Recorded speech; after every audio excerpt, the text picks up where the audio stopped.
Dîner solidaire du Café de la Gare. Un partenariat avec l'association Miaru.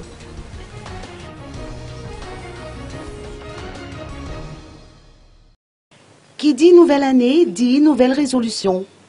Le dîner solidaire du Café de la Gare est un nouveau concept, une nouvelle démarche du Café de la Gare, démontrant la volonté de cet établissement à participer au soutien d'associations qui œuvrent dans différents domaines pour le développement de Madagascar. Sarah Jules, responsable communication, événements, partenariat au Café de la Gare, nous apporte des précisions. Voilà, alors le concept est un concept totalement inédit et insolite en fait, de la part d'un restaurant ici, en tout cas à Tananarive. Il s'agit des dîners solidaires qui se tiendront donc chaque dernier jeudi du mois. La prochaine édition est prévue, en tout cas la première est prévue le 29 janvier prochain, donc prenez date. Et nous partirons avec l'association Miar. Le concept est très simple, sur le principe des dîners caritatifs, mais en beaucoup plus simple, puisque un dîner sera égal à un soutien pour l'association. Une part des bénéfices sera reversée, part des bénéfices de la soirée sera reversée à l'association. 10 à 15% du chiffre d'affaires hors taxe de l'établissement seront versés à l'association Miaru pour cette première édition. Ce don devra lui permettre d'acheter des équipements orthopédiques, a-t-on appris lors d'un petit déjeuner de presse. Une convention de partenariat qui est signée entre l'association et le Café de la Gare.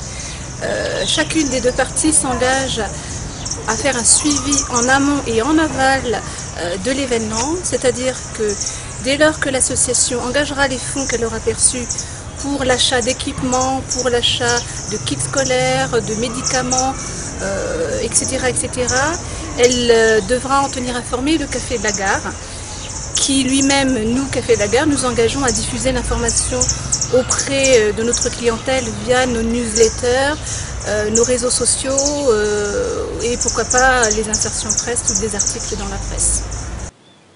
Comment se fait le choix des associations bénéficiaires? C'est vraiment, on se base surtout sur la présence de statut réel de l'association et puis qu'il y ait un minimum de 2 ans de feedback, c'est-à-dire d'antériorité d'action de la part d'une association. Après, nous avons vraiment, nous ciblons vraiment des associations qui œuvrent dans tous les domaines d'action et de développement pour Madagascar, que ce soit pour l'enfance, l'éducation, l'environnement également, puisqu'avec par exemple tous les sinistrés, avec les cyclones, ne serait-ce qu'à Tananarive, s'il y a des associations qui agissent dans ce sens, voilà, elles peuvent nous contacter. Nous sommes vraiment ouverts à toute proposition de la part des associations, mais également des sociétés qui souhaiteraient être partenaires des dîners solidaires ou sponsoriser des dîners solidaires. Il n'y aura aucune modification des tarifs à la carte. En revanche, le chef cuisinier, Nicolas Miliot, concoctera un menu spécial pour l'occasion.